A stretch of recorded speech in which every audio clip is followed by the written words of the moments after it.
Hello and welcome to the Of Interest podcast. My name is Dan Brunskill. Today we're going to be talking to two very different economists about government's budget 2023, which just came out on Thursday. It included quite a lot of new spending, subsidies for the gaming sector, subsidies for childcare. It was a little bit inflationary, and we're going to get a couple of different takes on it today. First up, we'll talk to Eric Crampton, an economist from the New Zealand Initiative, which is a sort of free market think tank.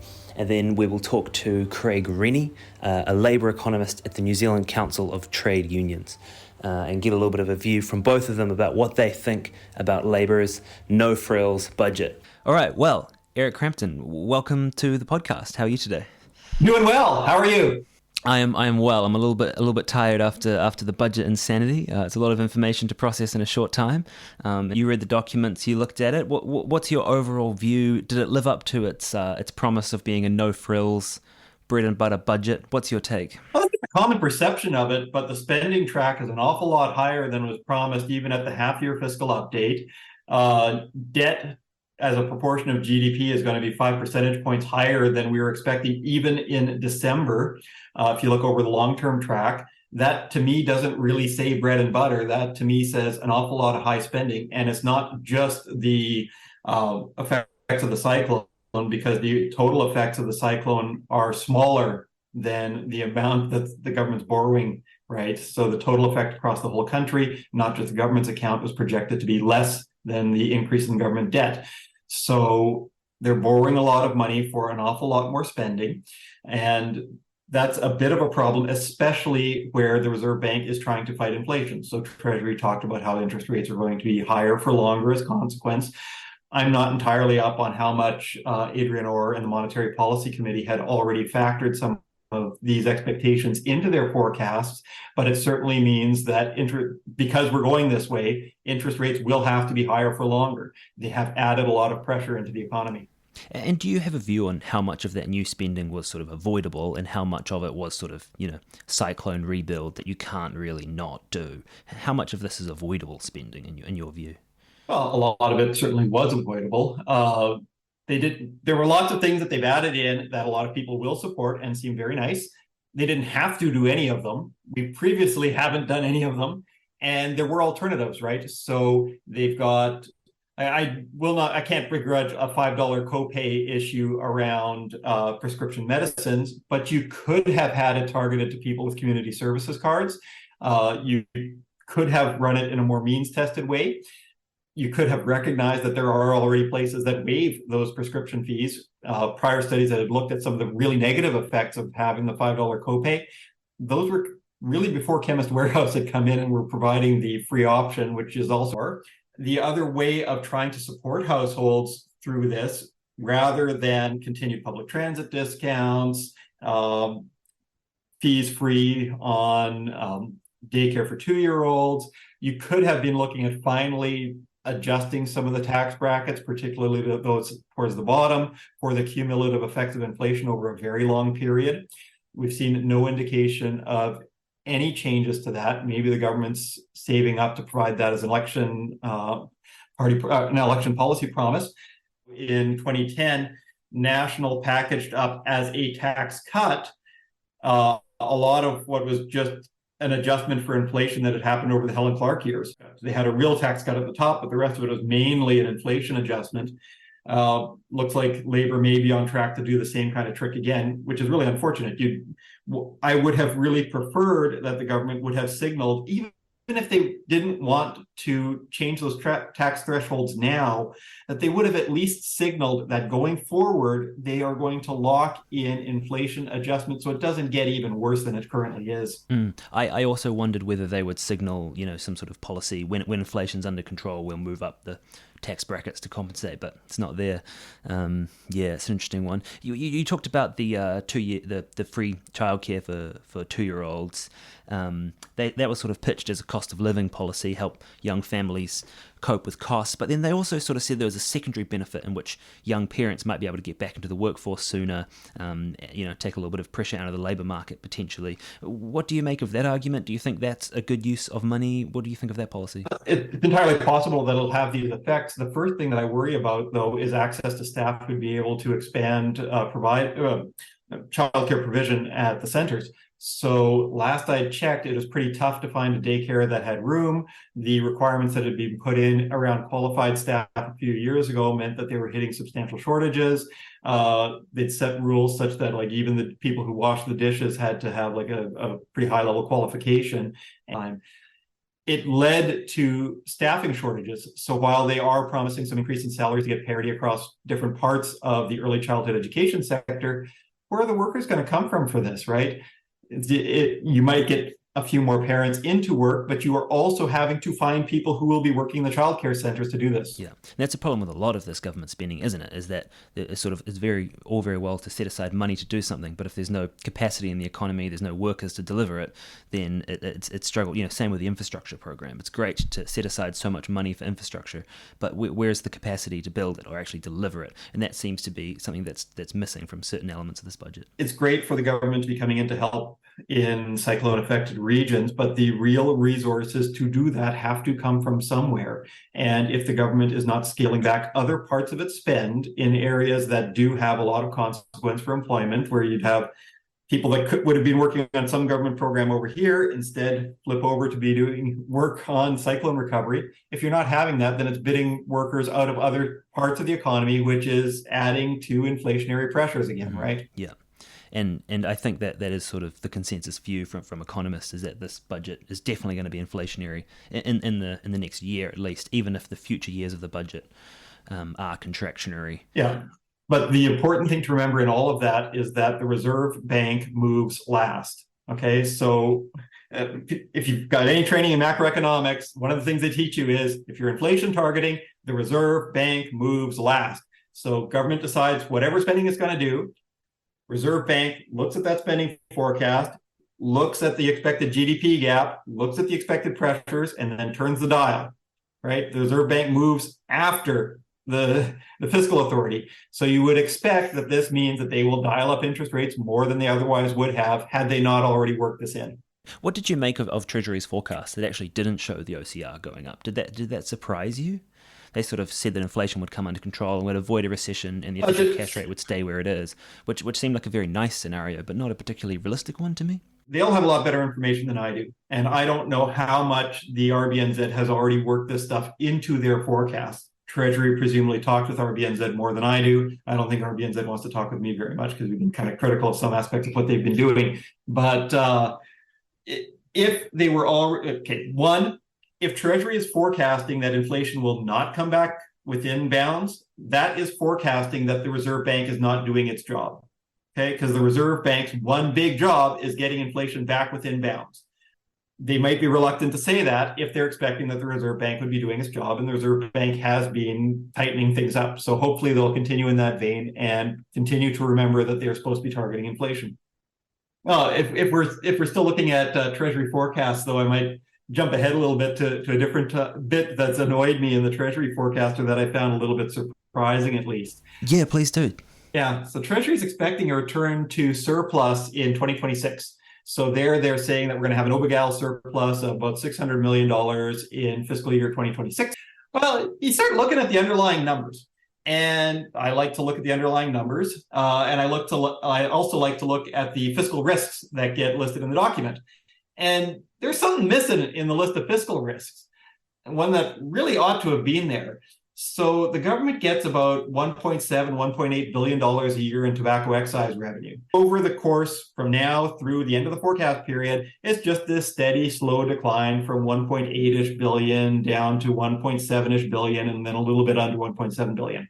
Right, so people start taking up vaping. They realize that smoking is bad for them. People age out of smoking or die. Smokers die.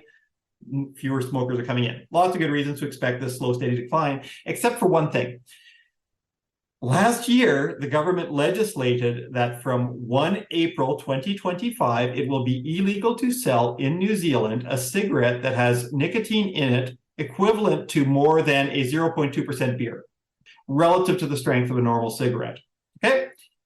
Now, you might think that this might have some effect on tobacco excise revenues after 1 April 2025, because the whole point of it is to reduce the number of cigarettes that are sold. Let's take the Ministry of Health at its word. They were projecting that 2 years after the very low nicotine rules came in, you would have a substantial reduction in the number of cigarettes sold. And I've run some rough numbers on this, and it looks like, on a rough cut, it looks like the government isn't going to be looking at a $600 million Obligale surplus in 2026. Instead, we're going to be having about a $255 million deficit. Just because of the tobacco? Just because of tobacco. Well, we should be expecting a drop in tobacco excise revenue from about $1.7 billion to about $855 million. Wow. That turns the surplus into a deficit. And I really don't know why Treasury didn't include this as a fiscal risk, because normally, if something amounts to about $100 million worth of risk, they're going to list it. Here, they didn't mention it at all. And they would have seen the RIS. So I don't know why they didn't do this. There's another thing in the budget that you are not the world's biggest fan of, and that's the subsidy for the gaming industry, which they lobbied pretty hard to get and have got at least some of. Can you talk a little bit about why you're not a fan of these subsidies and what you see the problem being? You're probably too young to remember the movie War Games. It was an early 1980s movie. It was awesome. But it gives a nice illustration. So in the movie War Games, Matthew Broderick, he's this whiz kid computer hacker, and he accidentally hacks into the Pentagon's war game simulator. He's not quite sure that he's done that, though. He's hacked into something at the Pentagon. It asks him if he wants to play a game. He says yes. He says, "What game? Would you like to play a game of chess?" He says, "No, I want to play thermonuclear war." And he almost starts World War III. All right. And he finally manages to convince this computer not to launch all the nukes, which it manages to find a way to do, by getting it to play itself tic-tac-toe. Play tic-tac-toe against yourself as many times as you can. The computer learns that the only winning move is not to play, because there's no winner in tic-tac-toe, right? It's just stalemate all the time if you know what you're doing. International subsidy games are exactly like this. We can get into a subsidy war with Australia on it, and we can start ramping up the subsidies back and forth on it.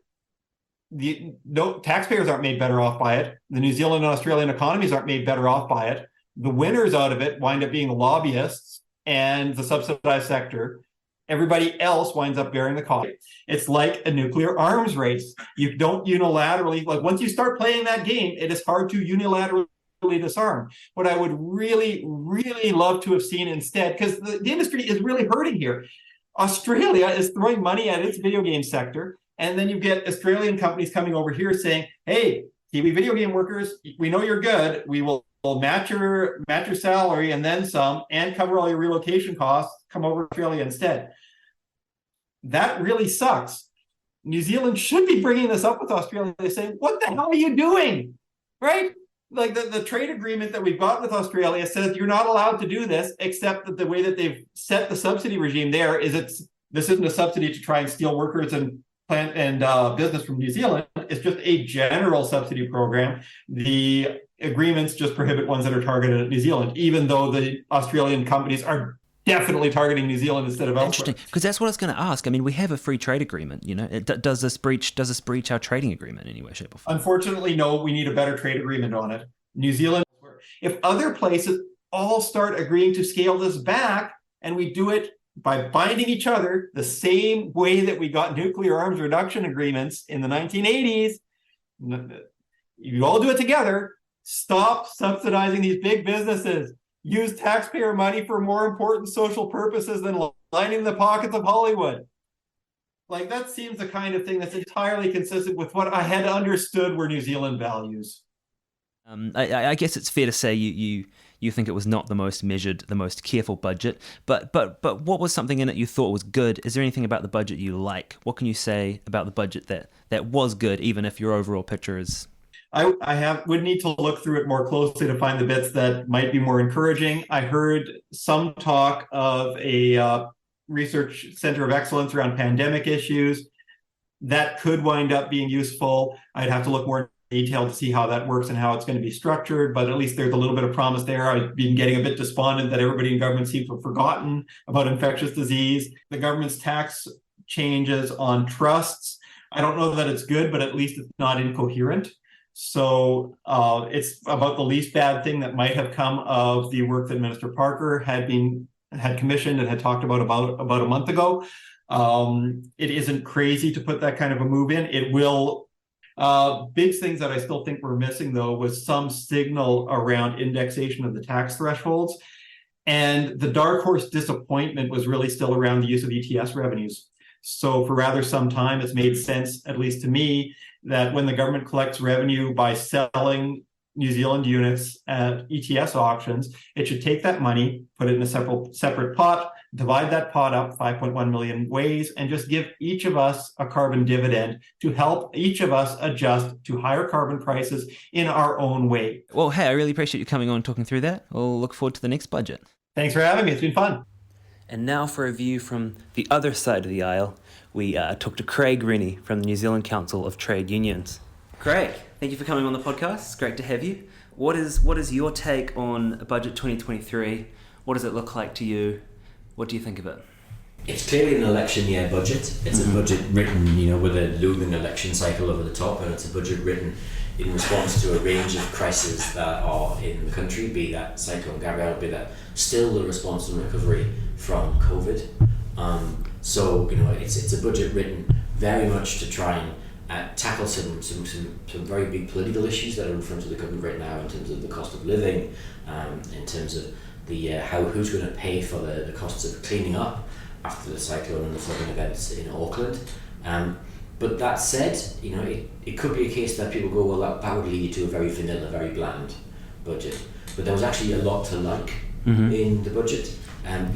Some of the spending initiatives, the particularly eye-catching initiatives, like the Farm co-payment removal, like the free public transport for those who's under 13, the warmer insulation, the 100,000 homes receiving insulation or new heating devices, they're fantastic. They're programs that what Professor Stiglitz, the Nobel laureate, says does double duty. They not only put money back into the pockets of some of the very lowest income New Zealanders, into some of the most vulnerable communities in New Zealand, but they actually reduce the costs to the Crown, and they have wider societal benefits. So we can get kids onto buses. That means there are fewer cars on the road, which means we have lower emissions. There are benefits for everyone from that sort of investment, and so that was really pleasing to see, that we didn't fall into that political austerity trap where we thought there's an election coming, let's just stop everything, make the accounts look fantastic, and then go from there. We actually continue to see investments in many areas that will actually help New Zealanders with the cost of living. So if you're describing it as an election year budget, do you think that means it's not a no-frills budget or a bread and butter budget? I think the sale no-frills budget or bread and butter budget perhaps has been a little bit oversold. In terms of, you can't spend the levels of money that were expensed at that budget and still call it a bread and butter budget. But what you can say is inflation continues to fall. By the end of the year, it'll be 4.5%, and it'll be inside the target band by September 2024, which is pretty much where it was beforehand. Yeah, I thought it was interesting. While there is sort of too much spending, the spending was relatively narrow and quite focused. And as you say, often on policies that have a twin purpose, even the 20 hours free childcare lets people get back into the workforce. The warmer houses, more efficient energy use, lower bills, better environmental things. It felt like the policies they did select were working quite hard for their money, arguably. Yeah, and for example, that's a great example. The 2-year-olds getting 20 hours free ECE cover. We know that up to 80% of the wage scoring that female workers get during their lifetime is a consequence of childcare. If we can make childcare more accessible and more flexible and lower costs so that people can get into the system, then that not only improves labour market access for them when they want to, it not only gets more children in front of into places of learning, which is great, but it also means that we reduce wage scoring, and that has lifetime impacts for people. So it has huge benefits. Okay, so there's been a bit of backlash to the budget, saying it spends too much and therefore it's inflationary. You're saying it doesn't make a big difference, and Treasury's still forecasting inflation to be under control. The Treasury's still forecasting inflation to fall quite rapidly. That fall is even with all of the spending already inside that forecast. The spending isn't on top of that forecast. So it's not as if the Treasury is going to turn around tomorrow and say, oh, as a consequence of all of this new spending, the forecast is now worse. There are always going to be people who say, you spend too much money. Spending $1 is too much for some people. So, at the same time, I can make a very eloquent case, I hope, for why we have systematically underinvested in New Zealand over 30 years, why we have a $200 billion infrastructure gap in New Zealand, and that's not because we overinvested in New Zealand. We're short of schools and hospitals and roads, and our infrastructure failed during Cyclone Gabrielle, not because we overinvested in it in the past, precisely because we underinvested in it in the past. So that, to me, there's always going to be backwards and forwards, and that's just politics. The key thing is the government investment in this budget starting to target some of the things that it thinks are important and some of the challenges in the economy, and I think there's a lot to be said for that. You talked about some of the things you liked in the budget. Was there anything that wasn't in there that you wish was, or anything that was in the budget that you wish wasn't? I would have liked to have seen a really long-term plan for the economy. I would like to have seen a real sense of step change in direction in terms of this is what we want to see and this is how we're going to get there. For us to step away from the sort of the structural rules that we have in the economy, we still consistently have government spending at around 30% of GDP. We still have net core current debt, so net debt at around 20% of GDP. We still have taxation at around 30% of GDP, and these are figures far below those that we would see internationally or in countries that we would often compare ourselves to. Yeah. And that's the sort of thing that's actually stopping us from having the kinds of infrastructure that we want and need when we have events like Cyclone Gabrielle. Yeah, I think it's very interesting the shift in how we manage our debt. Previously, there has been almost an obsession with getting it to as close to zero as one can, and it feels like one of the things Grant Robinson has done in the past couple of years is said, no, we have to tolerate higher levels of debt, maybe not at our ceiling or above our ceiling, but a little higher. And let's not mess about. Very high levels of debt are bad for an economy, full stop. If you're a government and you're up to your eyeballs in debt, that's just a bad place to be. No one's trying to create a situation which would say, let's have debt akin to that of Japan, which has net debt around 270% of GDP. Where we want to be looking for is a balance. Arguably, having zero debt or no debt means that you've foregone a whole range of opportunities to make investments that would have improved the quality of life of New Zealanders and the long-run productivity of the economy. When I was an advisor in the Minister of Finance's office, we had a conversation with one of the credit rating agencies, and they came in and they said, "We love New Zealand debt. Why?" He said they're like Hermes handbags. They're rare. Everyone wants to have one. You don't get many of them. They're super safe and they keep their value. We love New Zealand debt. So there's not any current risks in terms of our debt. We have one of the highest ratings of any sovereign anywhere. There's no credible risk. Our debt is almost exclusively New Zealand dollar denominated. There's no debt crisis in New Zealand, nor are we anywhere near a level that would be a debt crisis in New Zealand. We do have the opposite. We do have an infrastructure crisis. We do have a public realm crisis. We are short of state social housing. We've got 24,000 households on the social housing wait list. For anyone who's a Wellingtonian, you've seen what the impacts of underinvestment on water infrastructure looks like over 30 years. So you must have been happy to see what I think is quite an enormous capital investment program in this budget, including for housing. Do you think that goes far enough? And is there actually enough capacity in the economy to deliver it, regardless of how much money you I think you hit the nail on the head there, which is that you could announce more money.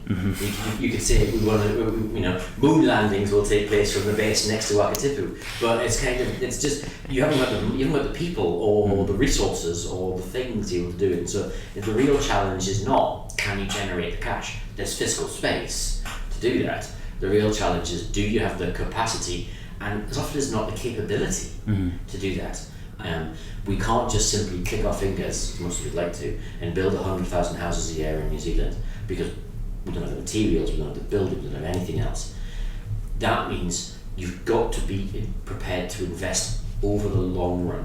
And one of the diseases in New Zealand's political economy is that starting and stopping in the economy, and that starting and stopping of investment that robs the country of that capacity to build and to do and to plan.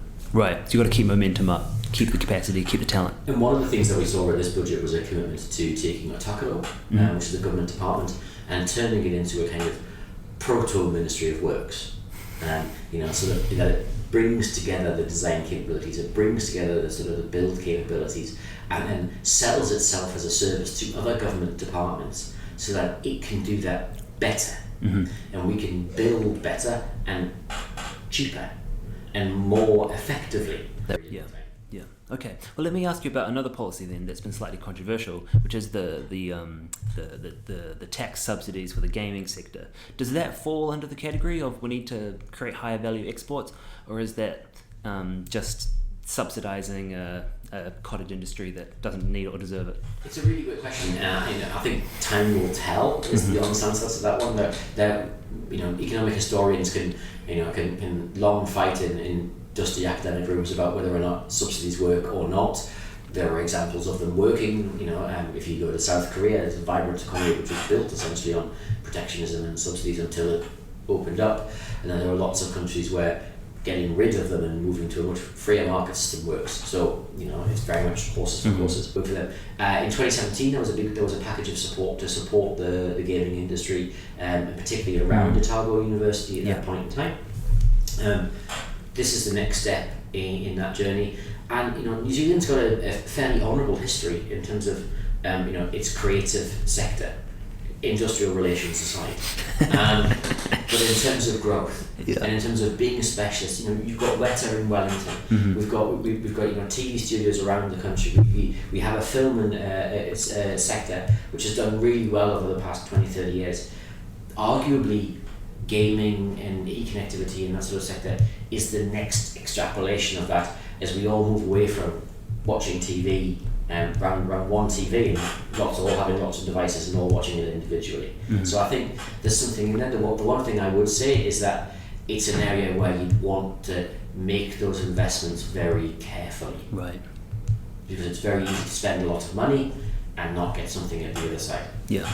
Okay. Super interesting. Any other final thoughts on the budget? The one thing I would say is that this budget, really starts the firing gun for the next election. As much as people might not want it to, they might want to rest between events, but it really does start the firing gun for the election. And we're starting to see the battle lines become a lot clearer about where things are and where people sit. And to me this budget marked a sort of a line in the sand about where the government saw its sort of economy and its sort of society. It saw investments in areas that it sees has value.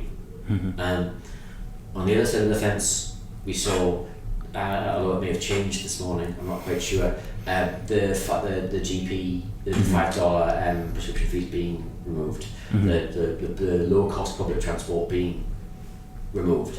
And again, the battle lines are becoming a little bit clearer as a consequence of this budget. So when you asked me the question at the beginning, was this a Labour budget? I think it is a Labour budget, and it has to be a Labour budget because we are so close to an election. Yeah. They have to set out, they have to differentiate themselves, and to that extent, that's actually been a very successful activity. Brilliant. Thank you so much for coming on the podcast. We'll have you back.